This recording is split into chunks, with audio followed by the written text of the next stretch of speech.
চরিলাম কৈরামুরা বাজারে 15 পরিবারের 66 ভোটার ভারতীয় জনতা পার্টি দলে যোগদান। বুধবার বিকেল 4:30 জানা যায়, আসন্ন লোকসভা নির্বাচনকে সামনে রেখে বিরোধী দলের সমর্থকদের নিজেদের দলে টানতে মরিয়া শাসক দল বিজেপি দলকে আরো শক্তিশালী করতে বুধবার চরিলাম মন্ডল কমিটির উদ্যোগে চরিলাম বিধানসভার অন্তর্গত কৈরামুরা বাজারে এক যোগদান সভা অনুষ্ঠিত হয়। এদিনের এই সভায় উপস্থিত ছিলেন চরিলাম বিজেপি মন্ডল সভাপতি রাজকুমার দেবনাথ সহ অন্যান্যরা। এদিন মন্ডল সভাপতি রাজকুমার দেবনাথের হাত ধরে 15 পরিবারের 66 ভোটার বিভিন্ন দল ত্যাগ করে বিজেপি দলে যোগদান করেন। জনজাতি অধ্যুষিত কৈরামুরা বাজারে এ সভায় তাদেরকে দলে বরণ করে নেন চরিলাম বিজেপি মন্ডল সভাপতি রাজকুমার দেবনাথ। বিজেপি চরিলাম মন্ডল সভাপতি রাজকুমার দেবনাথ সভায় বক্তব্য রাখতে গিয়ে বলেন, আসন্ন লোকসভা নির্বাচনে প্রধানমন্ত্রী নরেন্দ্র মোদীর হাতকে শক্ত করার লক্ষ্যে ত্রিপুরা রাজ্যের 2টি লোকসভা আসন জয়লাভ করে প্রধানমন্ত্রী নরেন্দ্র মোদীকে উপহার স্বরূপ দেবেন বিজেপি। তারই লক্ষ্যে পাহাড় সমতল সমস্ত জায়গায় কাজ করে চলছে।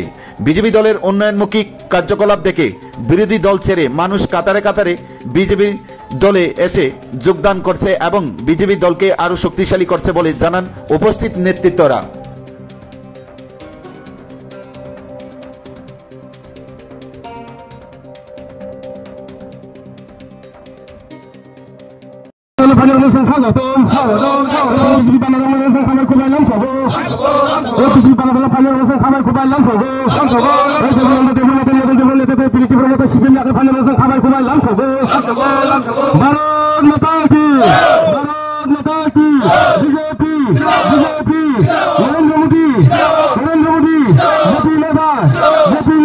মদন বাবুর কথাগুলো শুনে উনি আমাদের থেকে অনেক অনেক অনেক পুরানো একজন রাজনীতিবিদ।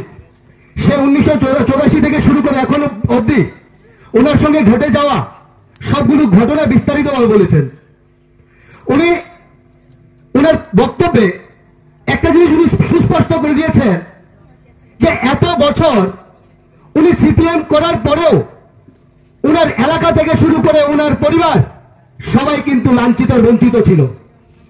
উনি ওনার পরিবারকে নিয়ে সারা জীবন এই মার্ক্সবাদী কমিউনিস্ট পার্টির পেছনে দিয়েছে, কিন্তু কি পেল? জিরো। আমি আজকে এখান থেকে বলতে চাই যে যারা নাকি এখনো ভাবছেন এই CPM party, Congress party, Motha party ত্রিপুরাতে রাজত্ব করবে, তাহলে সেটা ভুল। আপনাদের সেটা ভুল জানো না, কারণ ওনাদের যে নীতি, ওনাদের যে পার্টির সিস্টেম, সেটাই ভুল। দীর্ঘদিন সিপিএম করছেন, 1984 সাল থেকে মেম্বার আসছেন আমতলী ভিলেজে। আজকে হঠাৎ করে বিজেপিতে যোগদান করলেন, কি কারণে? যোগদান করছে যে এখন যা দেখছি ত্রিপুরাতে উপজাতিদের মধ্যে সঠিক পথ আমাদেরকে দেখাইছে এবং মথাত যে জন্ম নিয়েছিল এটা সাইক্লোনের মতন এখন আমাদেরকে অনেক দূরে ফেলাইতেই আছে। তার কারণেই আমরা বিজেপিকে যোগ দিতেছি। আর বিজেপি যতটুকু কাজ করতে আছে এটা জনগণের কল্যাণের জন্যই করতে আছে। তার জন্যই আমি। আপনার নামটা? মদন দেববর্মা। বয়সটা এখন কত? বয়স 75 ঊর্ধ্বে হইব।